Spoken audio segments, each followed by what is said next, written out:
Carefully. Naraha, man. Sayam, evening. Prata, morning. Granan, recites. Bhaktya, with devotion. Dukkhagramat, from all miseries. Vimuchyate, gets relief from. Translation: whoever carefully recites the mysterious appearances of the Lord with devotion in the morning and in the evening gets relief from all miseries of life. Purport: in the Bhagavad Gita, the personality of God has declared that anyone who knows the principles of the transcendental birth and activities of the Lord will go back to Godhead after being relieved from this material tabernacle. So simply knowing factually the mysterious way of the Lord's incarnation in this material world can liberate one from material bondage. Therefore, the birth and activities of the Lord as manifested by Him for the welfare of the people in general are not ordinary. They are mysterious, and only by those who carefully try to go deep into the matter by spiritual devotion is the mystery discovered. And only by those who carefully try to go deep into the matter by spiritual devotion is the mystery discovered. Thus one gets liberation from material bondage. It is advised, therefore, that one who simply recites this chapter of Bhagavatam, describing the appearance of the Lord in different incarnations, in sincerity and devotion, can have insight into the birth and activities of the Lord. The very word vimukti, or liberation, indicates that the Lord's birth and activities are all transcendental. Otherwise, simply by reciting them, one could not attain liberation. They are therefore mysterious, and those who do not follow the prescribed regulations of devotional service are not entitled to enter into the mysteries of His births and activities. Why should they be? Do you find this verse and purport fascinating? In what way do you find it fascinating? First of all, what does fascinating mean? Could somebody grab the dictionary, please, and give it to Raina?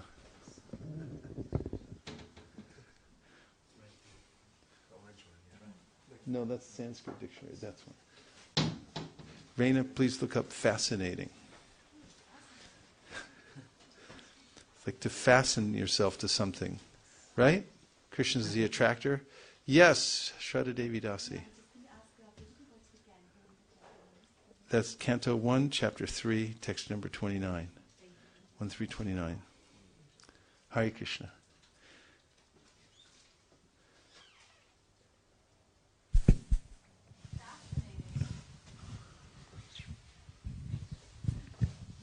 Possessing the power to charm or allure. Captivating. Say it again. Possessing the power to charm or allure. Possessing the power to charm or allure. That's good. Hare Krishna. Fascinating. Okay, keep reading. Is there an etymology? Does it tell what language it comes from? Nope.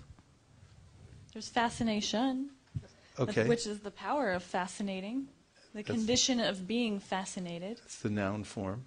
A fascinating quality or trait. How about look up fascinate and then look and see where it comes from? Okay. Probably like Latin, fascinare. To bewitch. To be irresistibly charming or attractive. Fascinate, yes? Enchant. Witchcraft. And where does it come from? It doesn't say. Look at the bottom. Fascinum. Fascinum? Fascinum. Okay, and what language is that from? You would know. Latin, probably? Yeah. What does it say on your iPhone? Give him the microphone. A microphone. Fascinate, from the 1590s. Bewitch, enchant. From Latin fascinatus. Or Fascinatus? Fascinatus or Fascinatus. Or fascinare. Fascinare, I said it. That's right. Bewitch, enchant, fascinate. From fascinus, spell, witchcraft.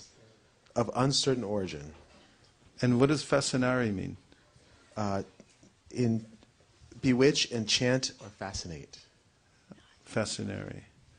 Bewitch. Enchant. Enchant. Okay. So it's fascinating. How did we get to that word? I forget. I said, are you fascinated by this? And you said you were fascinated. So I wanted to, you said you were fascinated. And what fascinates you about this? Yes? The appearance and activities of the Lord may just seem like stories or mundane happenings. But by going deep in devotion and the same stories can liberate us and bring us to the position of spiritual transcendence. Yes. So this is the process of bhakti. It's by hearing. In the Bhagavad Gita, Krishna says in the very first verse of the 7th chapter, Tat Shrinu, just hear from me, and you'll come to know everything just by hearing. And look up in your shloka books. The shloka book is this book on your book stand that looks like this. Look up the verse, Vikriditam Brajabadubir Aham Cha Vishnu. Who knows that verse? Vikriditam Brajabadubir Aham Cha Vishnu. Page 260.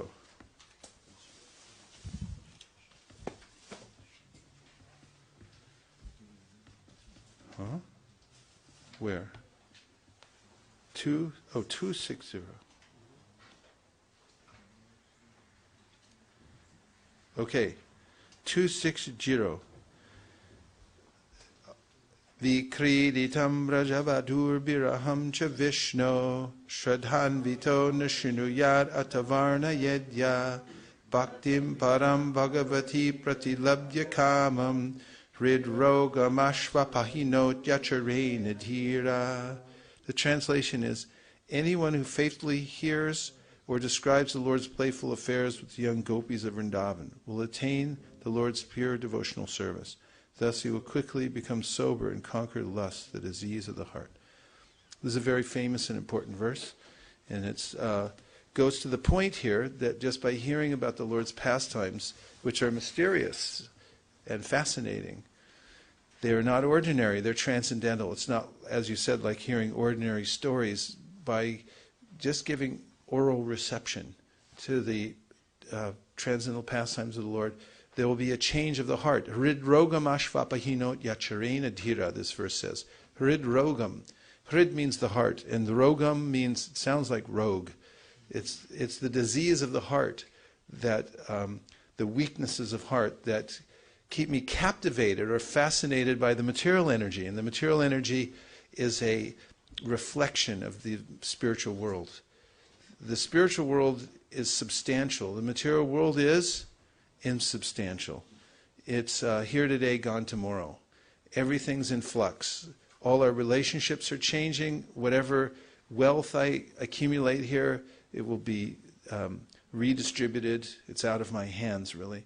Just this very body, no matter how much I try to maintain it, it will degrade. So everything's moving as if in a dream. It's a dreamlike state because the external energy is wispy and not substantial. Nasato vidite bhavo, na bhavo vidite sata, ubrayor api drishnontas tvanayos tattvadarshibhi. Krishna says in the 2nd chapter of the Bhagavad Gita that those who are seers of the truth, they distinguish between this temporary nature, the material energy, and the substantial spiritual energy, the soul. Like they see the difference between the body and the soul. And there's a difference between the spiritual world and the material world. And Krishna is the source of all the worlds, material and spiritual, and his body is completely transcendental. And his activities, his birth, are all transcendental. They're not conditioned by the modes of material nature. And just by hearing about them, we rise to the transcendental position. And whatever impurities are within the heart, hrid rogam ashvapahinot yacharena dhira. Very quickly one becomes freed from these impurities within the heart, and one becomes dhira, or fixed in spiritual life by hearing. And so this verse is saying they means the pastimes of the Lord are mysterious, and only by those who carefully try to go deep into the matter by spiritual devotion is the mystery discovered.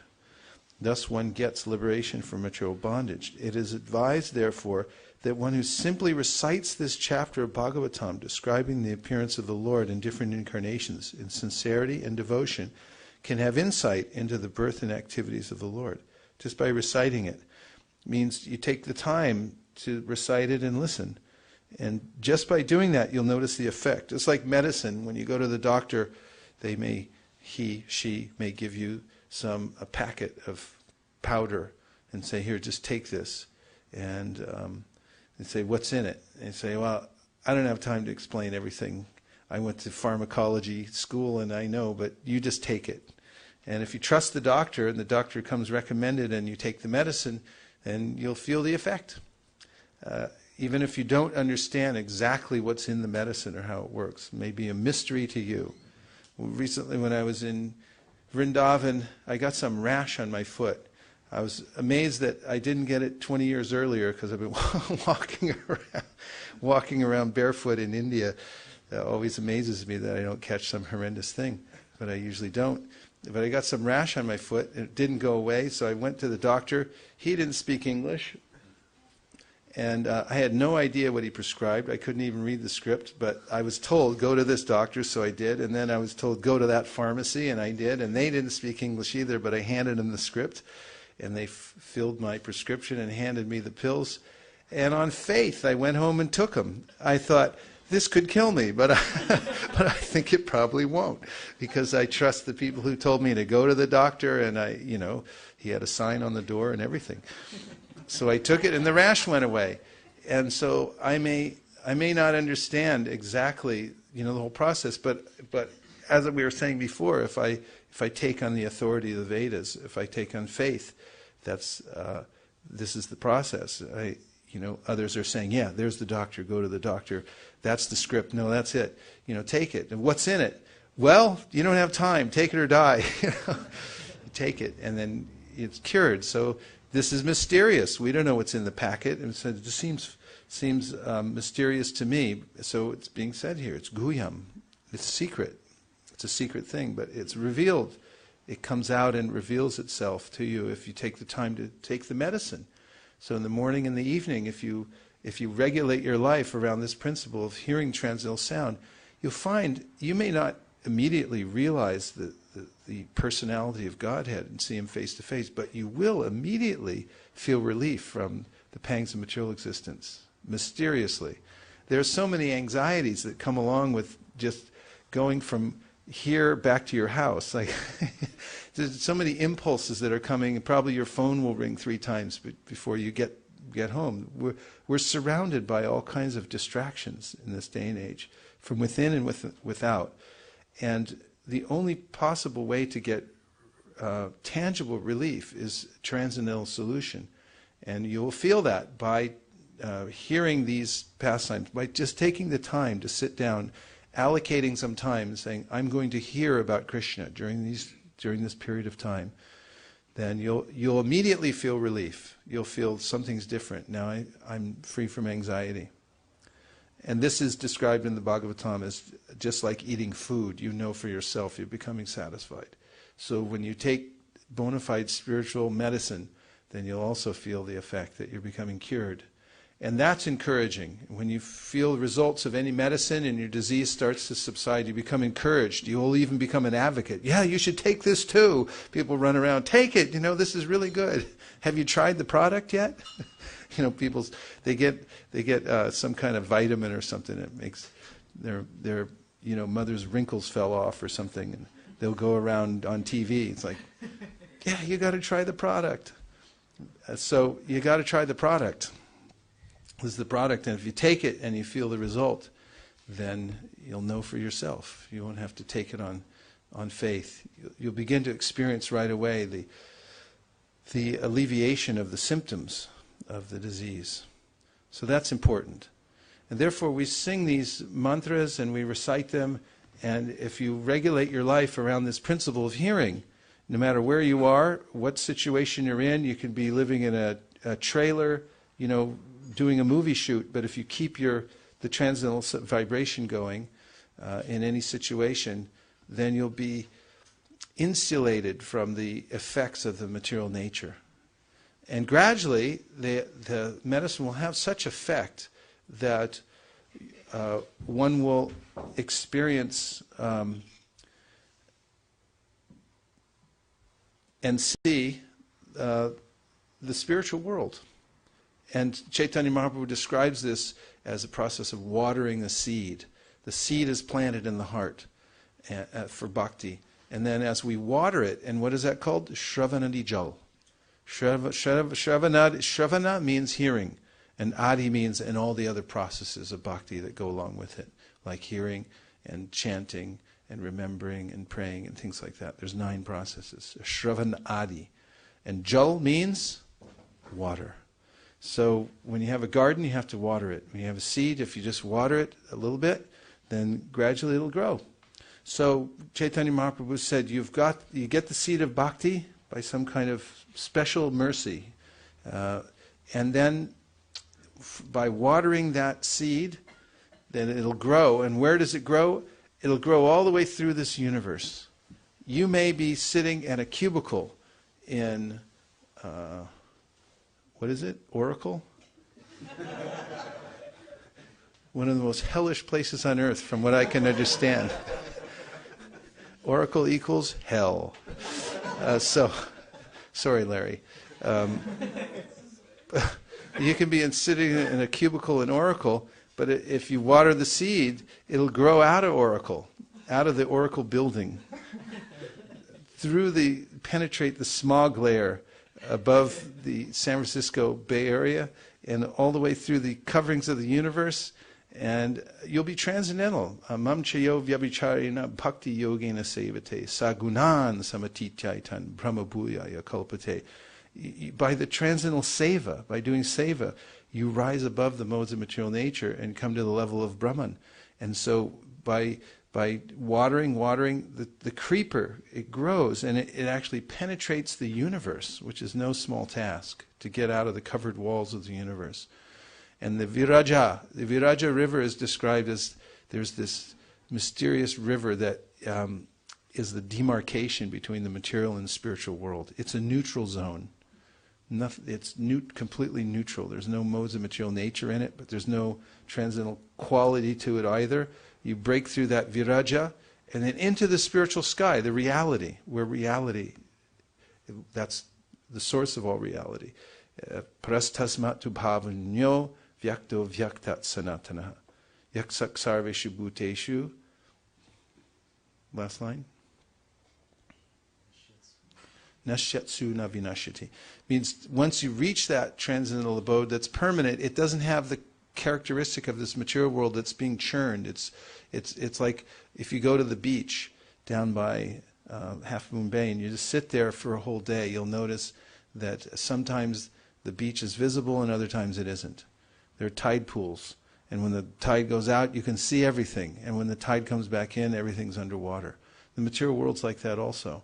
It's constantly churning. We can see it at the beach in one cycle, one day. Sometimes it's out, sometimes it's in, and we can see graphically how it's sometimes there and sometimes not. And Krishna is describing in the 8th chapter of the Bhagavad Gita how the whole material world's like that. It's like the beach. It's constantly getting covered over and then revealed again. Sometimes it's manifest, sometimes it's unmanifest. And he says it's like that from the top down to the bottom. Brahma bhuvana loka punar avartinorjuna mamupetit tukonteya punar janmana vidyate. But somebody so from the topmost planet down to the lowest planet, they're in flux. And it's a miserable situation from the soul, because we don't want it always churned over, the things that you have. Do you? You don't want all the things churned. You don't want to lose your wallet and all your other stuff. You want a permanent, steady situation. So you get that in the spiritual world. And one who can break through to the other side, the spiritual creeper, you don't have to leave Oracle. You can be there. But if you hear and chant, you water the seed, it will break through the covering of the universe. And then Chaitanya Mahaprabhu said, you'll actually live on the other side. You actually live there, even though you're sitting in a cubicle in Oracle and practically nobody can tell that you're actually living in the spiritual world. You develop your relationship with Krishna It's because it's spiritual. While you're here, live in the world, but don't be of it, Bible says. And Krishna says a person who's transcendental is like a lotus flower. Grows out of the mud and water, but it's never touched by mud and water. The lotus flower is pristine. It doesn't become sullied by the mud or the water. It remains separate from them, even though it's sitting right in it. And similarly, a person who takes this transcendental sound vibration as the regulative principle and administers it regularly like medicine, even though he or she doesn't have a taste for it yet, but has faith that it's coming from the doctor. Doctor said, take it. I have some glimmer of faith in that doctor, therefore I'll take it. And takes it on a regular basis, will begin to experience the cure and relief.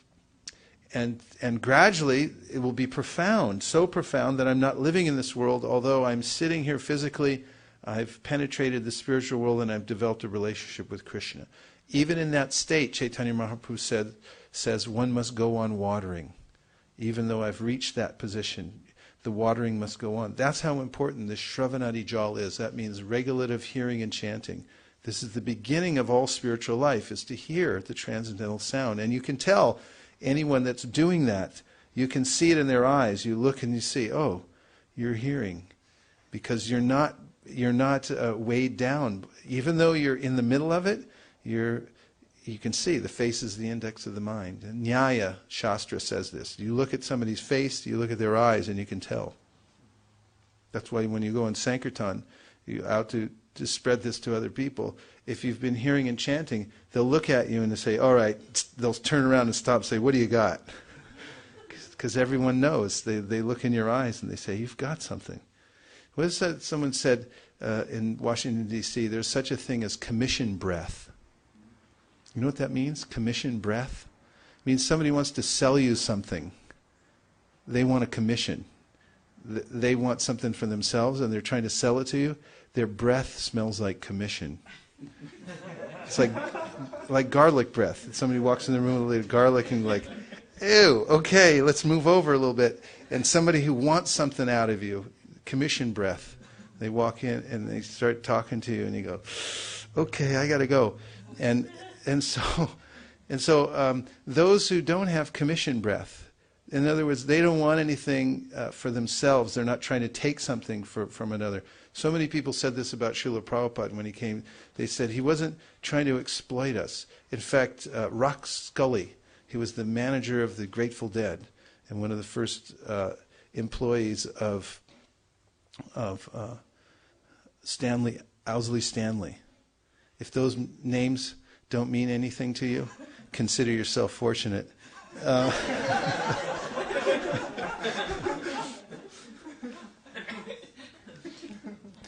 He was an old timer back from the counterculture in the 60s and the Haight-Ashbury, a big name in that period.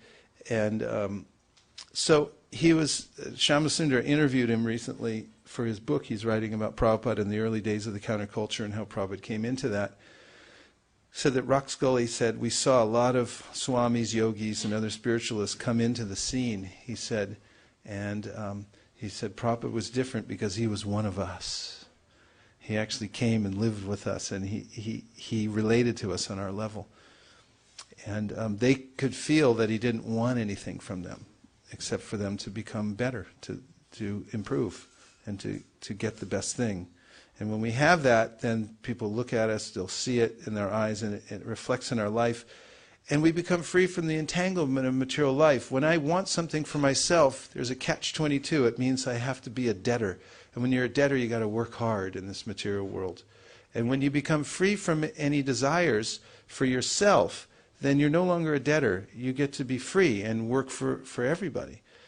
And when you work for Krishna, then you get that freedom.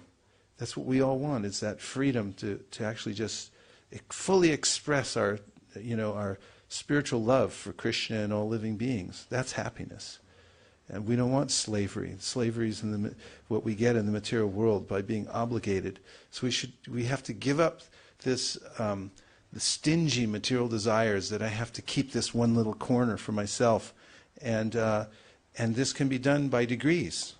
by slow degrees, by hearing the transcendental sound. Gradually, that long-cherished desire to stay and try to enjoy the material world, to cheat, to be the big enjoyer in the material world, it gradually releases, and I realize that my greatest fortune is in being the servant of the servant. And when I realize my nature as a servant, that I actually become joyful and happy. There's no obligation. You don't have anything to possess when you're a servant. It's all owned by the master. And there's no burden on your head, except for taking the burden for the master. But it's a different kind of burden. It's a happy burden. So this is the result of hearing the transcendental sound vibration, which is Krishna himself. The Bhagavatam is an incarnation of Krishna, and that means the sound vibration is not different from Krishna. So one who exposes him or herself to this vibration purposefully each day, morning and evening, some regulation. In a house, doesn't matter where you live. Everyone lives in a house these days. Not that many ashrams, but if you live in a house, you can turn it into an ashram just by regulating the sound. Turn on that spiritual sound in the morning and the evening at least. In the afternoon you can go work, do what you have to do. But at least something in the morning and the evening, a transcendental sound, let it go in. Purposefully sit there and listen and let the mind turn off. Turn off the mind. The mind says, this isn't productive. Where's my internet? Where's my money? Where's my this? It wants everything. It's always spinning. So put it aside and just hear the transcendental sound. Take the medicine. And all good things can come from that. I'm going to read the purport one more time because it's so profound. In the Bhagavad Gita, the personality of Godhead has declared that anyone who knows the principles of the transcendental birth and activities of the Lord will go back to Godhead after being relieved from this material tabernacle. So simply knowing factually the mysterious ways of the Lord's incarnation in this material world can liberate one from material bondage. I had a recollection once. My father took me for some tennis lessons in Berkeley, California. And I must have been about 12 at the time. And he used to listen to KPFA radio, Pacifica station. It's a local station here, and listener supported. So I remember, you know that station? You listen to KPFA. So there's KPFA, and my parents always listened to it, and I remember when I got in the car, and after the tennis lesson, and the radio was on, and there was an interview with a devotee somehow going on, that you could expect on KPFA radio. And he was saying that by hearing about and understanding the transcendental nature of the Supreme Personality of God, you can become liberated. I just remember, hearing that statement, and it fascinated me. I thought, that's really different. And so just hearing about the transcendental nature of the Lord can fascinate one, because we're looking for that. That's what everyone wants.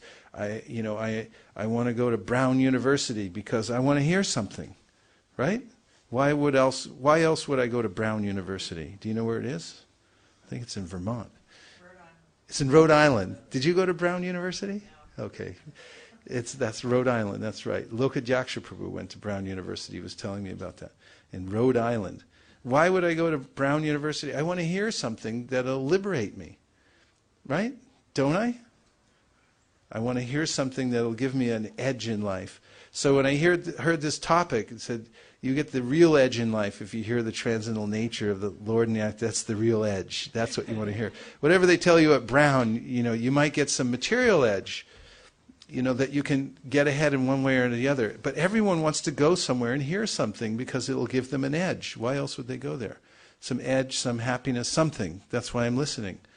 So here it is saying that you'll get that edge you're actually looking for by hearing this transcendental sound of the Bhagavatam.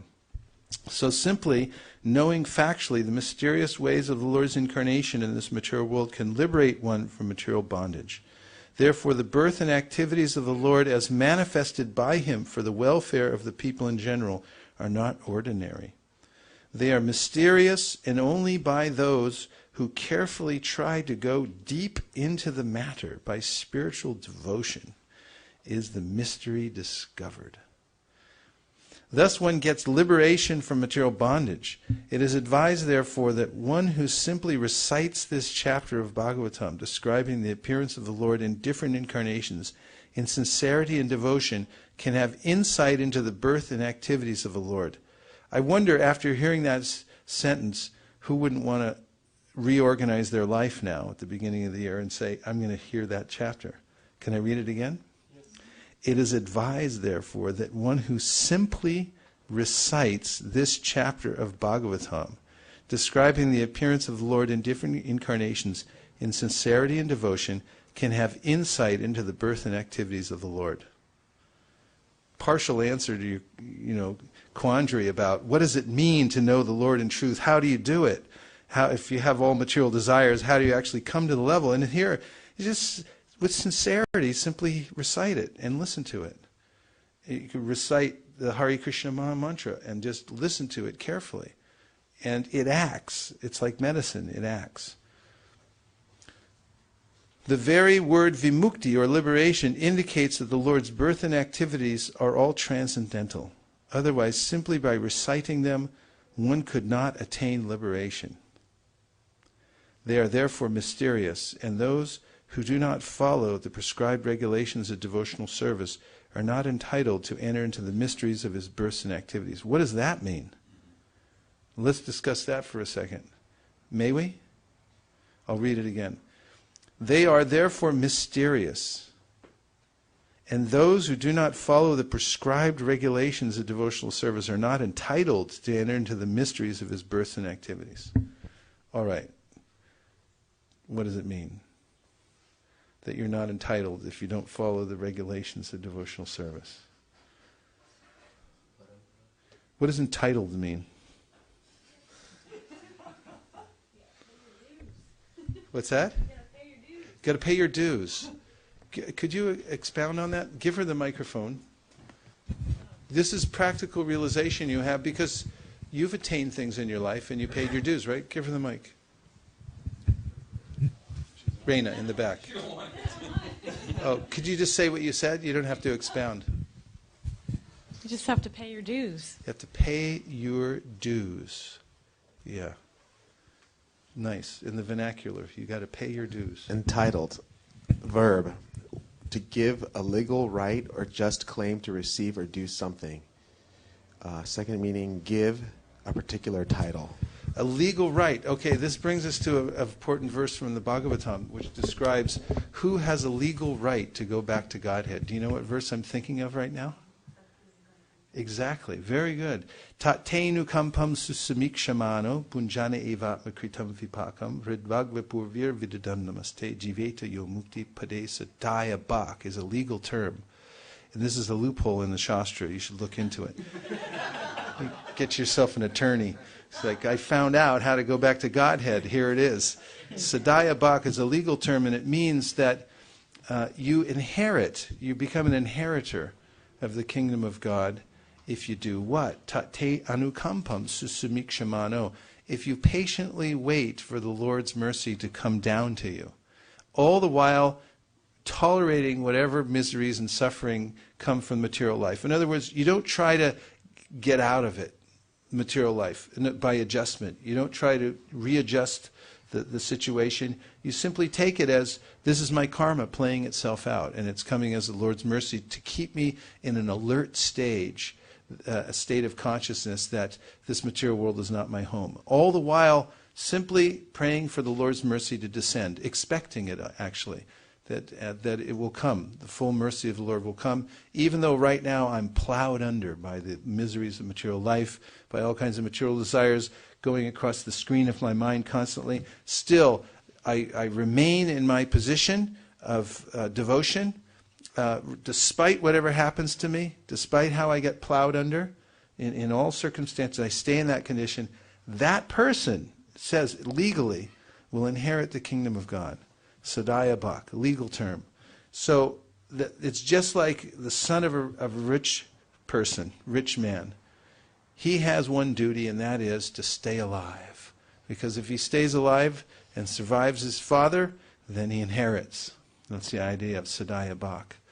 So legitimate. Is that what word were we looking at? Entitled. Entitlement. Yes, Rain is back in the game. Give her the microphone. I was going to say it's like if you want to go get your degree from Brown, then you have to study hard and Yes. graduate. Yes. The same would be for Exactly. anything else, right? Yeah. Exactly. You have to pay the price for your education. What is the price getting a degree from the university? You have to stand in a lot of lines and fill out a lot of paperwork. That's 90% of going to college. Jumping through the hoops. You jump through this hoop. Okay, do I get my degree after that? Yeah, after this and this and this, and then you jump through all the hoops. And there's about 10% of study and everything else. Then you're entitled to walk around and say, I'm from Brown University. Give me my money. Entitled. So only one who has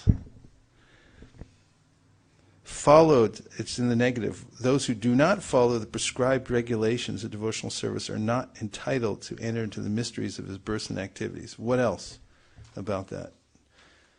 Yes. A verse in the 9th chapter of the Bhagavad Gita, Ashraddhadhana Purusha Dharmasyasya Parantapa Aprapya Mam Nivartante Mrityu Samsara Vartmani. Those who are not faithful in this devotional service cannot attain me, O conqueror of enemies. Therefore they return to the path of birth and death in this material world. You have such a nice voice. Could you read the purport?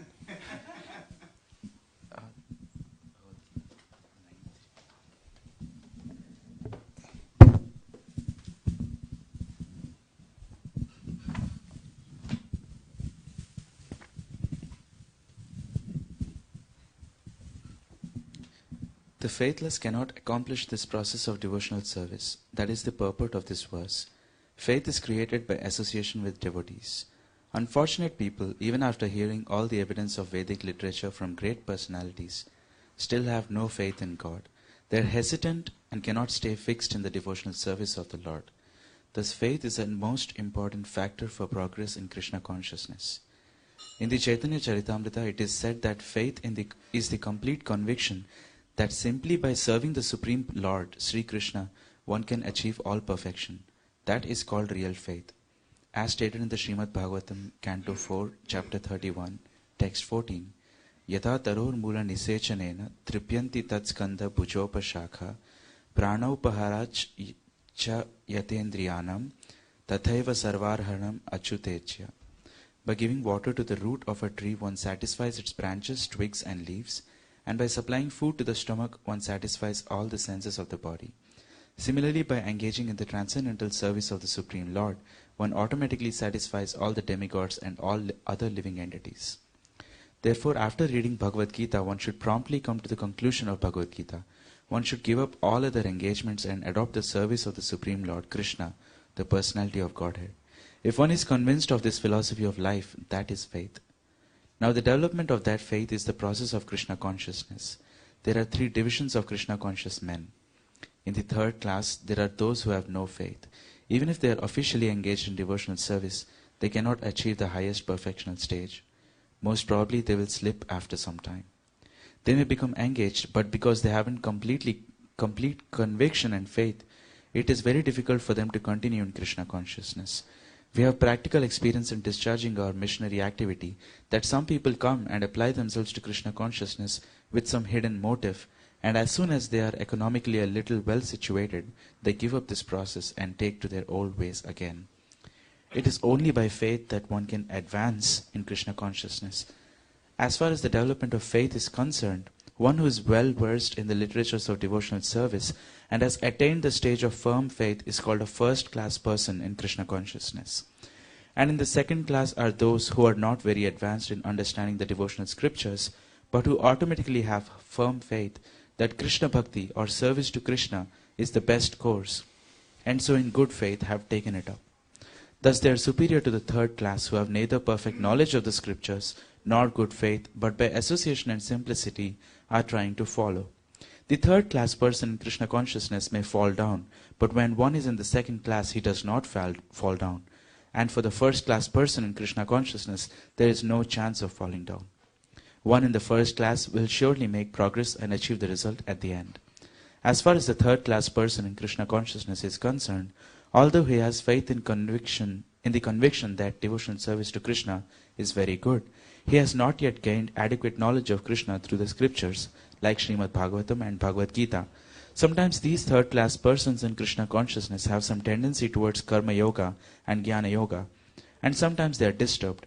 But as soon as the infection of Karma Yoga or Jnana Yoga is vanquished, they become second-class or first-class persons in Krishna consciousness. Faith in Krishna is also divided into 3 stages and described in Srimad Bhagavatam. First-class attachment, second-class attachment, and third-class attachment are also explained in Srimad Bhagavatam in the 11th canto. Those who have no faith even after hearing about Krishna and the excellence of devotional service, who think that it is simply eulogy, finding the path very difficult, even if they are supposedly engaged in devotional service. For them there is very little hope of gaining perfection. Thus faith is very important in the discharge of devotional service. So I just want to turn this into the positive, that everyone can increase their faith and become more qualified. It's not that a certain class of people are unqualified and therefore can't become qualified. Every soul has the propensity to love Krishna. Nitya Siddha Krishna Prema Sadhya Kabunoi. It's there naturally within the heart. And becoming qualified is our birthright. That's what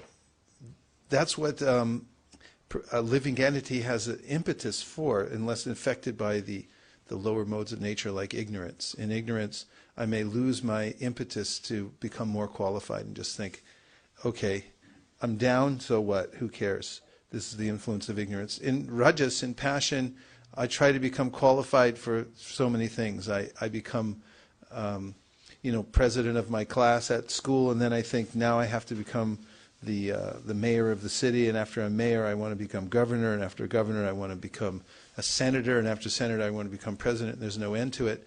And in devotional service, although it's not affected by rajas, I should endeavor to become more and more qualified, and that's altogether possible.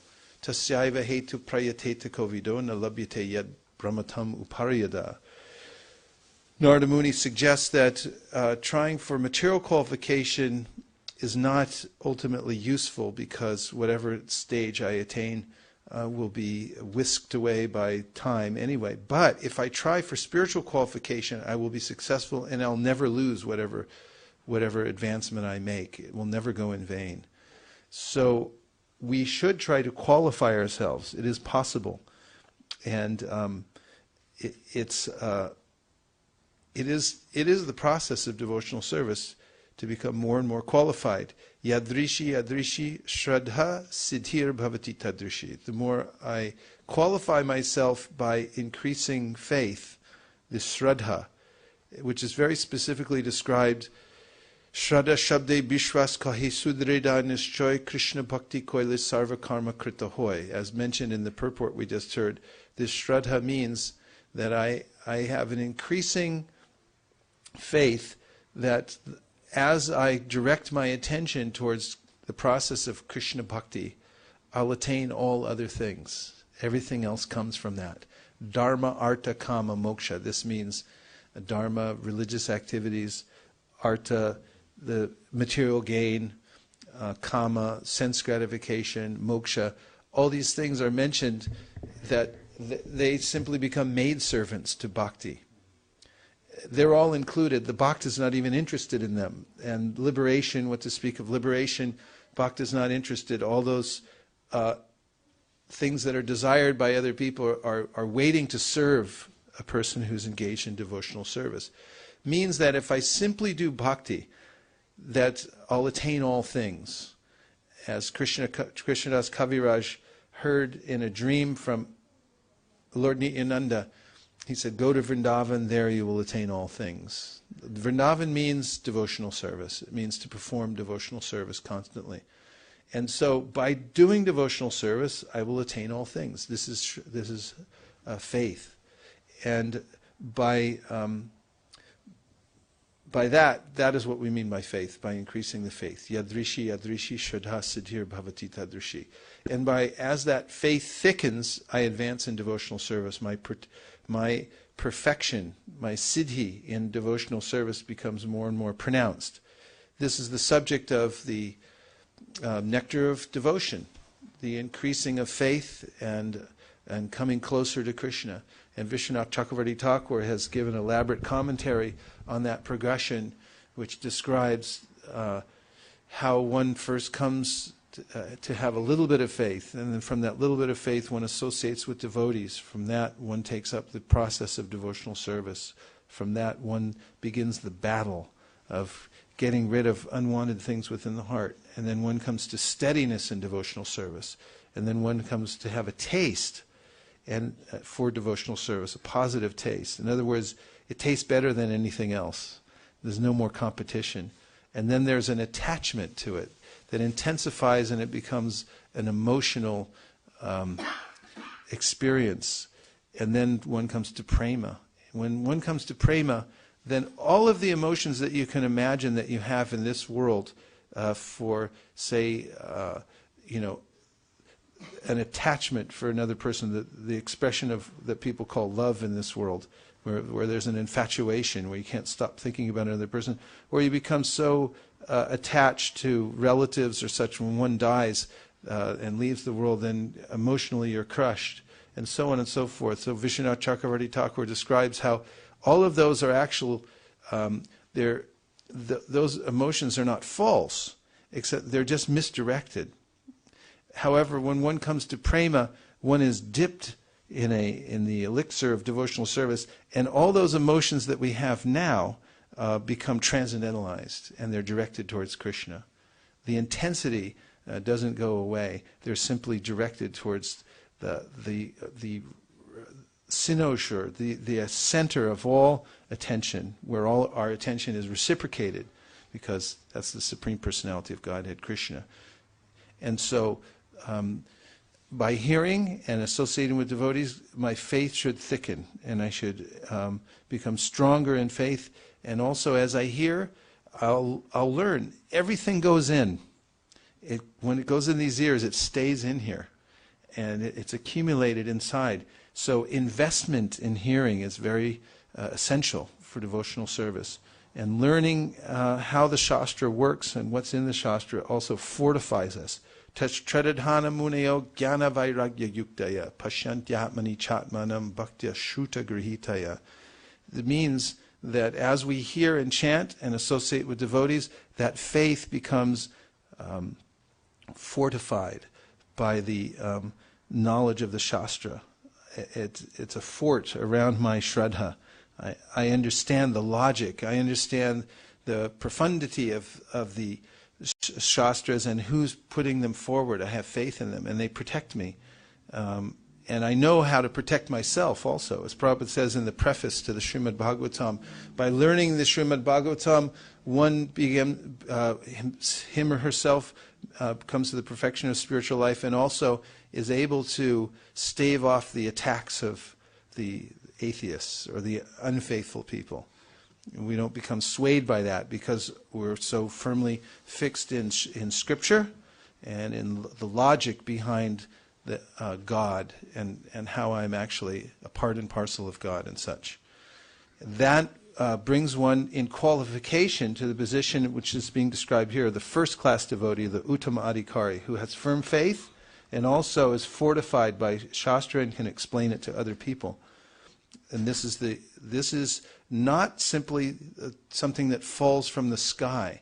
As Raina was saying, when you want to graduate from Brown University, you go and you take the classes and you do it, and then you come out with a degree.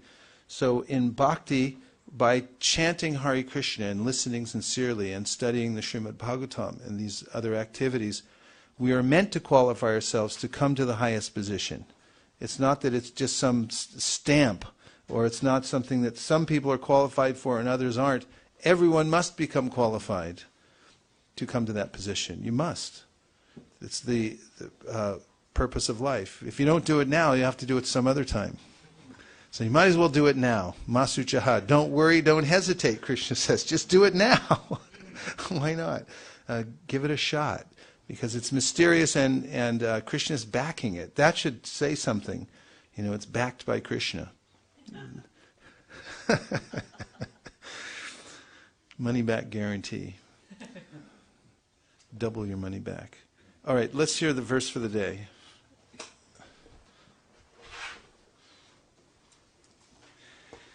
Oh, that's not it. This is it. It's in this white book. You know, there's a lot of work that's gone into this arrangement that we have here. Just take a minute to notice. You won't find many other places, I think, around ISKCON anyway, where when you sit down for Bhagavatam class, you have all kinds of literature at your disposal. This is first class. Like on United Airlines, they have 4 classes. They have coach, which is just economy. You don't get anything. And then you have, then above coach, you have what's called, what is it called? Premier? Yeah, Premier, I think. And then above that, you have business class, and above business class, you have first class. Now, in first class, you walk through that cabin at the end after you've been sitting in coach, you see what you didn't get.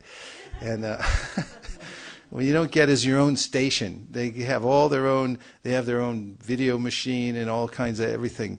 It's like having a little office suite, you know, that you can live in up there. So this is first class, because you have everything, a little office suite. Here you have all the books that you need to look up everything that you want to look up during the class, so you can qualify yourself for this higher stage. You want to qualify yourself to graduate, to come up from whatever level you're at now to the next higher level. You can do that. It's all being provided. So in your little office suite, first class office suite here at ISV that's offered to you in your first class experience, you have this Srila Prabhupada Shloka book, and for which some devotees went to great trouble to find out what were the most frequently quoted shlokas that Prabhupada used, and they compiled it in this book. All glories to these devotees too, from the archives who did this, and then put it in a book form. Of course, that book went out of print in the United States, so we, Rakshit and I, ordered them from India and brought them all over here so everyone can have them. So there was a lot of thought that went into this, and it's here for a purpose. When you hear something, try to look it up, and there's a process for looking it up. This is how you become more qualified. Also, this book has a listing of all the shlokas that we generally chant here, and Ramananda Saka Prabhu and others have gone to great lengths to put this together. No small task to organize it. You'll also find a song book, Songs of the Vaishnav Acharyas, and this is a printout with permission from the Bhaktivedanta Book Trust of the current shlokas that we're reading, because generally in most classes what you get is a blackboard or a whiteboard that has the shloka for the day on it, not the translation, just the Sanskrit, and then you just listen. But here in this class, because you have first class suite, not coach, you get this, which has the current verses, and Akaranath Prabhu goes to at great length to get these printed out every time we're in a certain section. So don't take it for granted, and what to speak of the fact that Vyasadeva himself took the trouble to write it all down. And we should think like this. What's the question of not becoming qualified? They're all laying it out for us. You know, Vyasadeva takes the trouble to write down all the Vedas just for us. And then, you know, all the great acharyas, they pass it down, and say, here it is. Prabhupada took a painstaking amount of time to sit and write and compile all these books and put them together. Then the devotees here are scrambling to put it together in such a way that it's all there in front of me. And then what is my response? So we should not take it for granted. We should see that this is, you know, lifeline is being extended to me from the spiritual world. Take it. That's all you have to do. That's all that's being asked, is just take it. Just take it above the other things that are being offered in this world, which are already proven to be paltry and unsubstantial and inconsequential, or consequential in the sense that you have to suffer the consequences from taking them. So why? So this is our mission here, to offer everything and take everything. And the more you take it, the more you'll have to give. So let's take something from the Srimad Bhagavatam that's been passed down to us. And in this white book, we'll look at text number 27, which is the text for the day. Om Namo Bhagavate Vasudevaya. Om Namo Bhagavate Vasudevaya. Om Namo Bhagavate Vasudevaya. Narayanam Namaskritya Naram Chaiva Narottamam Devim Sarasatim Vyasam Tato Jayamudiraye. So the first three verses that we said, Om Namo Bhagavate Vasudevaya. This is one of the primary mantras from the Vedas that is used at certain times in the creation as one of the great mantras, Maha Mantras, that for attaining perfection. Om Namo Bhagavate Vasudevaya. And it's offering obeisances to God who's all-pervading. And then we sang a verse, we recited Narayanam Namaskritya Naram Chaiva Narottamam. This verse is offering respects to the Lord Narayan, to Srila Vyasadeva, who compiled the Vedas, to Mother Saraswati, who's the goddess of learning, Srila Vyasadeva, the author I mentioned. And before we begin, we're giving our gratitude. And this is the way to enter into reading transcendental literature, is to recognize that it's been given to us as a gift, and we're praying to enter with an open heart. So I'll say the Sanskrit and then please repeat. Yaswakat parato veha jata nirveda atmavan hridi kritva haringehat pravrajet sa narotamaha. A few chanters, please. Yaswakat parato veha jata nirveda atmavan ikritva harim gehat pravrajet sa narotamaha. Yaswakat parato veha jata nirveda atmavan hridikritva harim gehat pravrajet sa narotamaha. Yaswakat parato veha jata nirveda atmavan hridikritva harim gehat pravrajet sa narotamaha. Vaishnavis. Yaswakat parato veha jata nirveda atmavan hridikritva harim gehat narotamaha. Word for word. Ya. Anyone who. Swakat. By his own awakening. Paratava. Or by hearing from another. Iha. Here in this world. Jata. Becomes. Nirveda. Indifferent to material attachment. Atmavan. Consciousness. Shridi, within the heart. Kritva, having been taken by. Harim, the personality of Godhead. Gehat, from whom? Pravrajet, goes away. Sa, he is.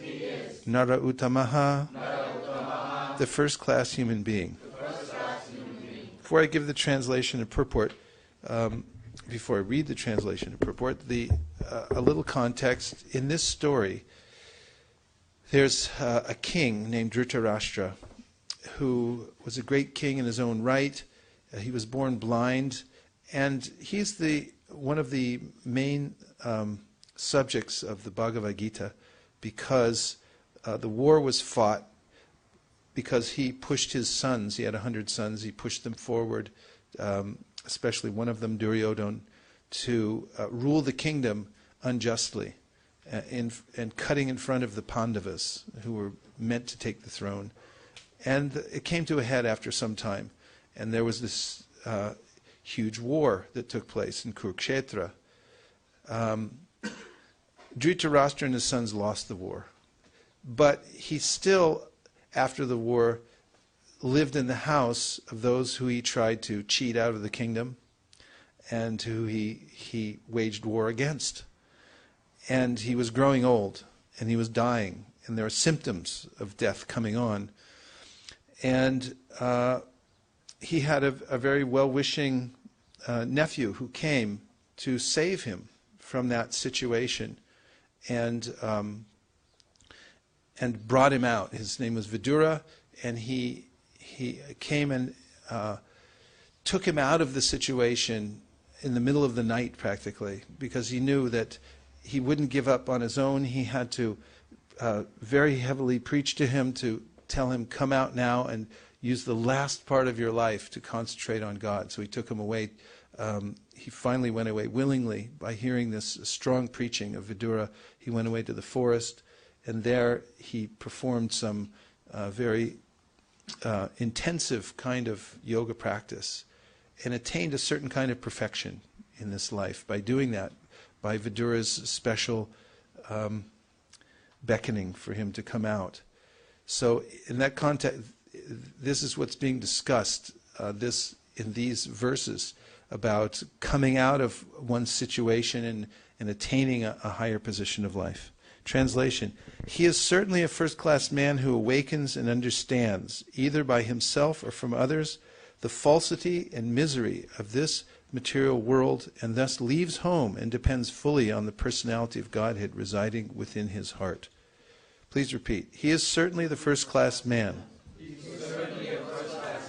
who awakens and understands, either by himself or from others, the falsity and misery of this material world,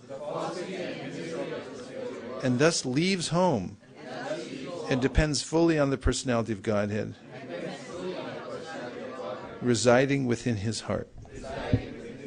Srila Prabhupada's purport. There are three classes of transcendentalists, namely 1, the dhira, or the one who is not disturbed by being away from family association; 2, one in the renounced order of life, a sannyasi by frustrated sentiment; and 3, a sincere devotee of the Lord who awakens God consciousness by hearing and chanting. You'll have to submerge that purse in water, I think.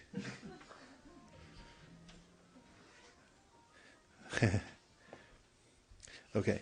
Number 3, a sincere devotee of the Lord who awakens God consciousness by hearing and chanting and leaves home depending completely on the personality of Godhead who resides in his heart.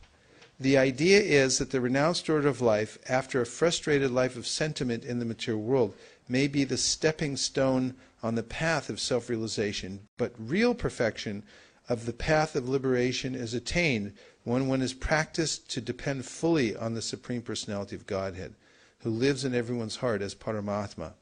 One may live in the darkest jungle alone, out of home, but a steadfast devotee knows very well that he is not alone. The Supreme Personality of Godhead is with him, and he can protect his sincere devotee in any awkward circumstance.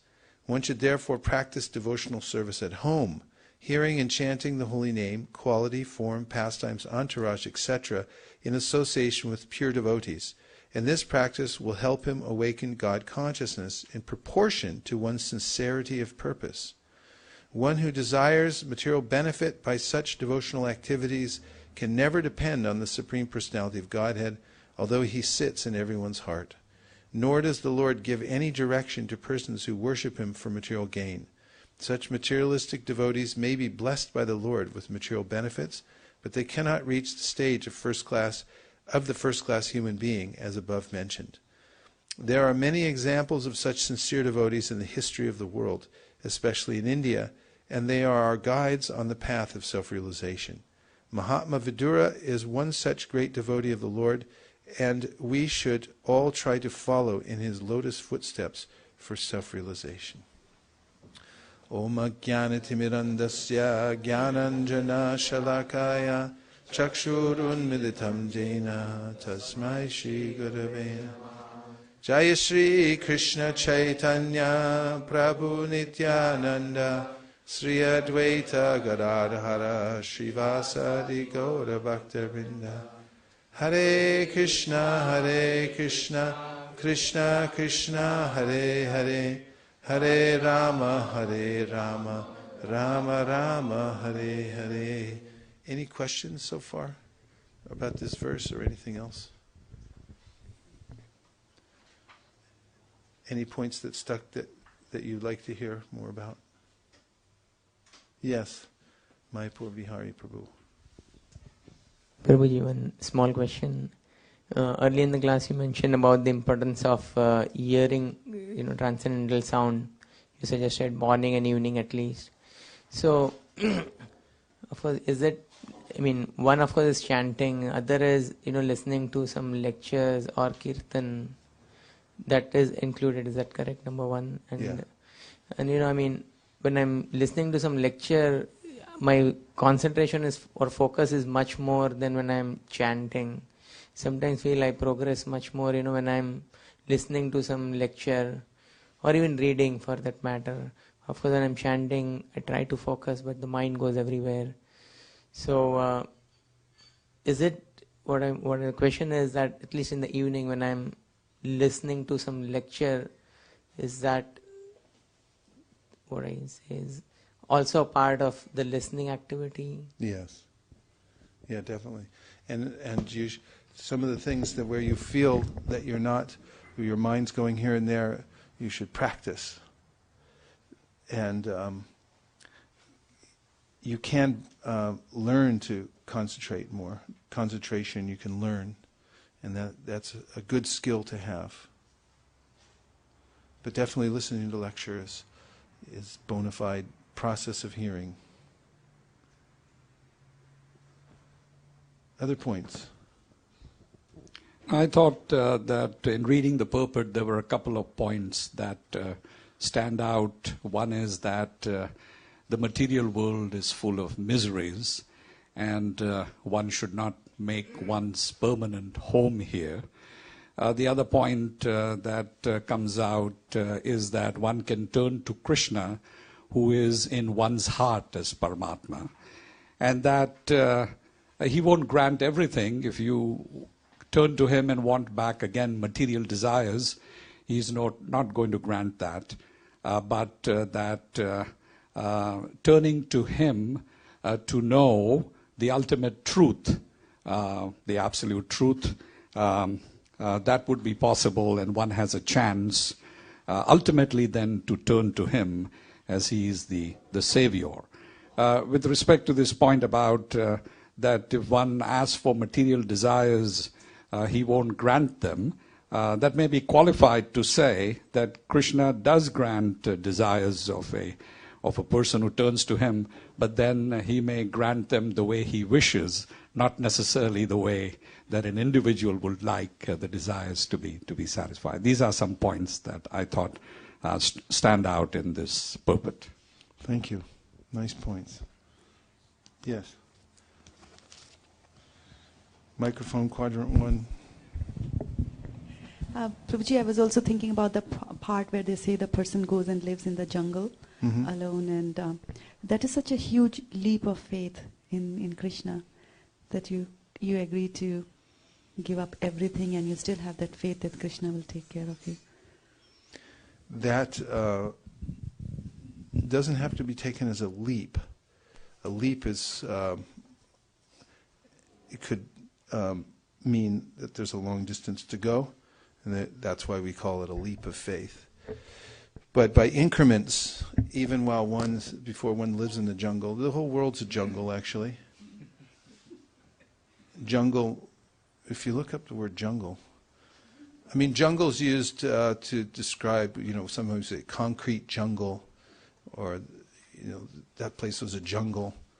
Jungle, it's an interesting word, jungle. It doesn't it doesn't mean the forest, sort of in the classical sense of, a sannyasi going off and living in the forest. I don't know if there'll be many forests left to go in, or jungles to live in. So it doesn't necessarily mean that. But what is jungle? It originates from Sanskrit word jungala, which refers to... Could you give him a microphone? It's fascinating. Jungala. The word jungle originates from the Sanskrit word jungala, which referred to uncultivated land or dry land. There you have it. My point is this, and it's mentioned here, even from home, one must cultivate this kind of faith. So we can start, one may live in a house with a family and such, by increments, to develop one's faith in Krishna, to see that Krishna is providing. And there's a sort of a forward march in materialistic society that I always have to get something else to satisfy me. And if I want something, a desire comes into my mind for some object, I have to go get it right away. Doesn't it? This kind of society prompts that idea. It's like, you need it now, just go get it. Krishna says, yadrishya labha santushto. Learn to be satisfied with things that come of their own accord. And that means calm down a little bit. Those desires and that impulse to just get the next thing, and I have to have it, to learn how to wait, just develop a taste for hearing and chanting and feel self-satisfied wherever you are. And realize that you don't need much. Really, as Prabhupada used to point out, even if you make $1 billion, you can still only eat 4 chapatis. I mean, the guy who has no money, he can eat 4 chapatis, and the guy with $1 billion, he can eat 4 chapatis. And if you get typhoid, it feels the same as if you have $1 billion or if you're broke. You still feel really crummy when you have typhoid fever. And so to learn how to be self-satisfied, really, especially around hearing and chanting in your own home, that's the center of activity where you feel satisfied and not the impulse to go out and get something else and bring it back in. It begins there, and we have to cultivate it from where we are. It doesn't mean we take a leap of faith and I have to go live in the jungle and see if I can handle it. We have to learn to see how we can handle not catering to every single material desire wherever I am, and living in the situation I'm in now, but developing a satisfaction from my spiritual practice and waiting for things to come of their own accord more naturally. That's the beginning. By doing that, I actually develop faith in Krishna wherever I am, and I see that he's providing everything naturally. And if you need to, go take a look at the squirrels. They are some of my shiksha gurus who live in my yard, and I take shelter of them constantly. The squirrels and the birds, I watch them all the time, and it calms me down. I go out and look, and I say, you guys are fine. You don't need, you don't need anything. 1 persimmon, and the guy's happy for the rest of the day. And they always get it. They always have something. They're hopping around out there, and they have a little hole to live in, and there's no insurance policy on it, and there's no rent. They just come out, and it's all there. And the Shastra says, so look at them. Look at all of them. They're getting satisfied. They're getting everything that they need. The Lord's providing. So why do you need a big elaborate arrangement? A 6,000-foot square house. Why do you need a house as big as a Kmart to live in? Shukadeva Goswami says this at the beginning of his instructions Parikshit Maharaj. Just learn to be satisfied with the gifts God's giving you automatically. Then you'll become a wealthy person. And you'll learn that He's actually there in your heart. He's there everywhere. And you can learn that from any situation. You had your hand up next, and then Varsha. There were two things. One was earlier on when you were reading. You'll have to use the mic. Earlier on when you were reading, there was a word that was tabernacle, and I missed the entire context, but I guess my question is that the heart wherein lies that seed of devotion? And then secondly... Well, first of all, let's answer the first question. Tabernacle, George? Tabernacle. If I'm not mistaken, it's some kind of a... Go ahead. It's a prison, no? No. No. It means the heart? It's from the Hebrew.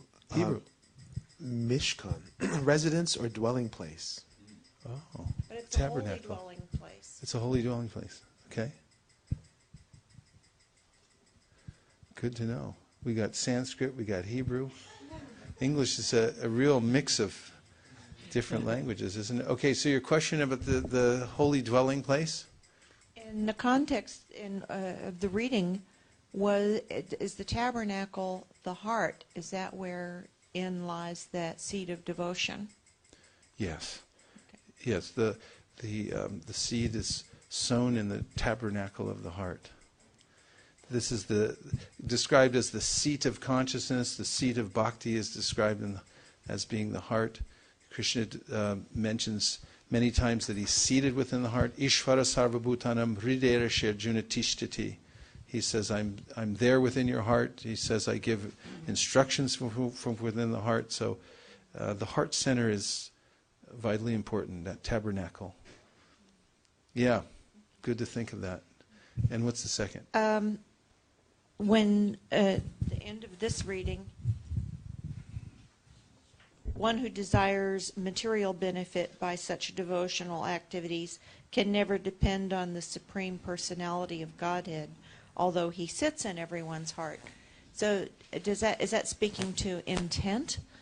And does intent, the person who's just chanting or doing devotional practice with the hope of material gain, eventually will the chanting erode that desire for material gain? Yeah. There's a story about Dhruva Maharaj, who was a young prince, and his father had several wives, and he played favorites among them. And Dhruva Maharaj was born of the Kshatriya race, so he had hot blood. I mean, he wanted to be a ruler. He was a ruler naturally, and even as a little boy, he had that feeling. One day he went to sit on his father's lap, and his father's chief queen, who was not the mother of the boy, forbade him and said, you can't sit on your father's lap because I'm the favorite queen and you're not born from me. And because he was henpecked, he allowed that. And the little boy, Dhruva, became so infuriated that he was crying hot tears, and he ran to his mother and said, I've been forbidden to sit on the lap of my father, and what should I do? I'm so distraught and furious about this. And she said, you have to pray to God. And he said, where's God? And she said, in the forest, you'll have to go find him. And Dhruva was so determined. He had this burning material desire to, as my mother used to say, never underestimate the power of all show them. He felt, I'll show them. I'm going to have a kingdom bigger than his. I can't sit on his lap. I'll surpass him, and I'll surpass Brahma, who creates the universe. I'll have he wanted like the biggest kingdom. That was his desire. So he took off for the forest just as a little boy, just on the suggestion of his mother. She wasn't actually telling him, decamp, go to the forest, but he took it like that. And on the way to the forest, he met his spiritual master. And that was possible because process of advancing in spiritual life is governed by the will of the Supreme, who's in the heart, who understands my intention. And Dhruva was on the way to the forest to find God, even though it was a material purpose. And Krishna, in his heart, informed another living entity, Narada Muni, who was spiritually advanced, to come and intercede. And it just happened by chance. And it's described that Narada Muni overheard the discussion between Dhruva, the little boy, and his mother. He wasn't in the proximity, but it's described that he overhears it by the mercy of the Lord within the heart, who makes these kinds of arrangements. He met his spiritual master. Narada told him, first he tested him. He said, you're a little boy, just go home. You don't need to do this. Besides, you should just be equal to everyone, or learn how to deal with different kinds of situations and tolerate different kinds of experiences that you have, and then you'll be happy. And he gave him some Brahminical instruction. And Dhruva Maharaj said, I respect you, I thank you very much, but I can't follow your instruction, I'm going anyway. And Narada then understood that he had passed the test, that he told him to go home, and he said, no, I'm not going home. So he saw his determination, then he gave him instruction of how to see God by performing certain kinds of Ashtanga yoga and chanting a mantra, which we chanted at the beginning of the class, Om Namo Bhagavate Vasudevaya. So Dhruva, with this intent in his heart to attain a kingdom greater than even his grandfather, went about these severe austerities, and he did attain a kind of perfection by which God himself, Narayan, came to see him personally. But when he saw Narayan, he changed his heart. And he said, I was searching for broken bits of glass, and now I've got the greatest jewel. And he regretted it. He regretted it in his prayers, which he recited to the Lord when he saw him. He said, I'm like a person who goes to the emperor. And the emperor said, I'll give you whatever you want. And I ask for the husks of rice. After the rice has been husked, there's this useless stuff that comes out. And it's please give me some of that. That's what I was asking for. And he lamented. He felt that he had asked for something that was unnecessary. Krishna gave it to him, though. Not only did he fulfill his desire for pure devotion, he became a pure devotee, but he also gave him his own planet called Dhruvaloka, which was a fulfillment of his material desire. So he did both, actually. And there's another story that Prabhupada tells about. That story is from the Srimad Bhagavatam. And Prabhupada tells another humorous story about a thief who used to hear about Krishna in Vrindavan. Now, Krishna, as a child, was seen in here, there, and everywhere around Vrindavan, and sometimes he'd have these valuable, even as a baby, some valuable jewel around his neck. And so this thief heard about this young baby who was wandering around Vrindavan with this valuable jewel and other valuables around his neck and arms. And he thought, a baby? It's like taking candy from a baby. I'm gonna go to Vrindavan and steal that. I'll find that baby and I'm gonna steal the jewels. That was what it got into his mind and heart. So he made the journey to Vrindavan. He's looking around. Where's that little kid with all the jewels? Yeah, he's over there. He's over there. Finally, he found him. And by the time he came in contact with Krishna and tried to woo the jewels out of him, he became so attracted to Krishna, he fell in love, with Krishna and lost his desire to steal. There's even a modern day sample of that, a devotee who's actually still in our movement, who's a disciple of Prabhupada named Haridas. Hari means one who steals, one who takes away. Like Krishna takes away all your miseries, so he's called Hari. And Prabhupada named him Haridas, because he was a pickpocket.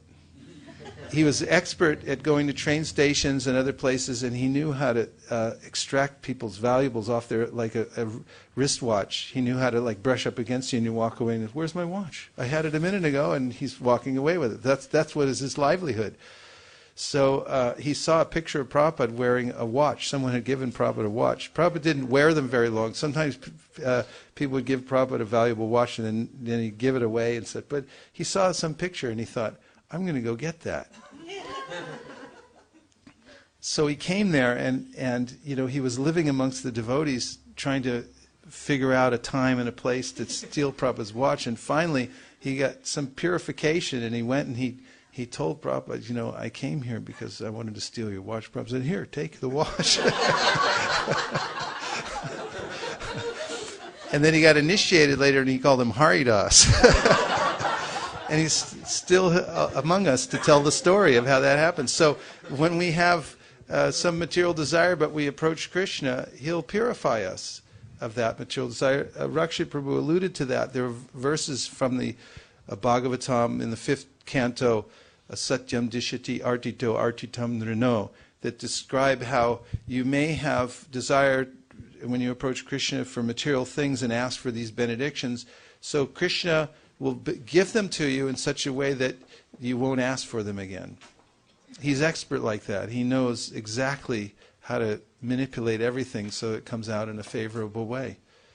So therefore it's described in the Bhagavatam 2nd canto, whatever desire you have for anything, better to approach Krishna for it and ask rather than going in some other direction. Does that help? Okay. Varsha.